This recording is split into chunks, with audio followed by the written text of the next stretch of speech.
Marlborough has become renowned for Sauvignon Blanc across the world. What makes the taste so quintessentially unique? I'm Wendy Petrie. Welcome to another episode of Selaks Wine-Pod, where we explore the science, the stories, and the soul behind New Zealand's most celebrated wines. And today I'm joined by winemaker Kate Curd from Selaks. What makes a region so unique, like Marlborough for Sauvignon Blanc, Kate? So Marlborough is one of the sunniest regions in the country. That means bold fruit flavours, but also it's got cool nights. So that really locks in the citrus, zesty acidity and those intense aromatics. And is this the only place a whole around the world that nowhere else in the whole world has a taste like this? Absolutely. So the Sauvignon Blanc from Marlborough is really unique and nowhere else around the world can achieve that style. That's crazy to think that. And so tell me about the regions within Marlborough, because there are also specific regions that have a different flavour. Yeah, so within the region, there are sub-regions that contribute different characters to the wine. For instance, we've got the Wairau Valley, which is sort of pungent tropical flavours, kind of think passion fruit and grapefruit. And then we've got the likes of the Awatere Valley, which is more herbaceous, more mineral, with that crisp, salty kind of character. Hmm. Wow, how interesting. That sounds fascinating. What, you put them all together in a wine? Yeah, so at blending time as winemakers, we're picking out, a little bit of tropical, a little bit of salty, a little bit of herbaceous to make a wine that's really balanced and complex. Yeah, taking in all those characters. It sounds like a very good chemistry experience to me. Tell me about the innovation behind making this wine. Yeah, so a little bit of tech jargon for you. There's sort of exceptionally high levels of key aromatic compounds in Marlborough. So we've got thiols, which is tropical fruit, citrus notes like passion fruit, guava, grapefruit, and then we've got the methoxypyrazine. So they're the really green herbaceous notes.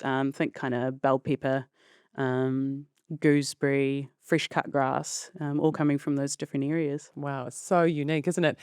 Let's talk about the weather. How big an impact as for you as a winemaker? Do you watch the weather all the time? Yeah, we can't help ourselves.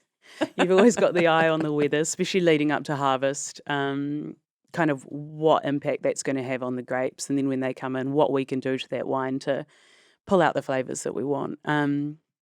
I guess with experience, you realise that you can't do anything about the weather. You're not in control of it. So it's about dealing with different characters and seeing what we can create from that vintage. So, from your experience, you have learnt to care less about the weather because you know you can't control it, right? Absolutely. Well, Yeah. let's talk about the specific awards for Selaks in this space and Sauvignon Blanc. Which ones are those winners that have won some big awards?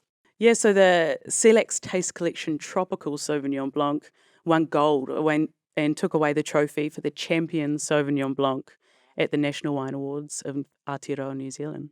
And New World as well. Yeah, at the New Zealand Wine Awards, we've seen with vintages 2022, 24, and 25, we've taken away the gold. That's amazing. Tell me about what it is like to be a winemaker. Do people always give you feedback? Or is it always like, oh, Kate, 2024 was terrible, or oh, that season was awful, or that was great? I mean, do you get lots of feedback all the time? We do, we do. We get the good feedback and the not so good feedback. So for us, it's looking at what we can do to continually improve that quality, maintain the flavour profile that the consumers really love year upon year, even dependent on what the weather throws at us. That's right. And so you've been doing this for a number of years now. What is your philosophy as a winemaker, and is it always evolving?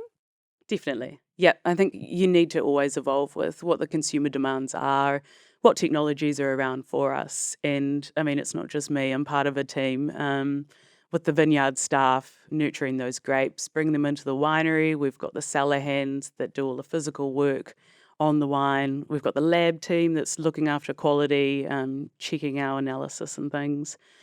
And a whole lot of people are involved all the way from those grapes through to the bottle.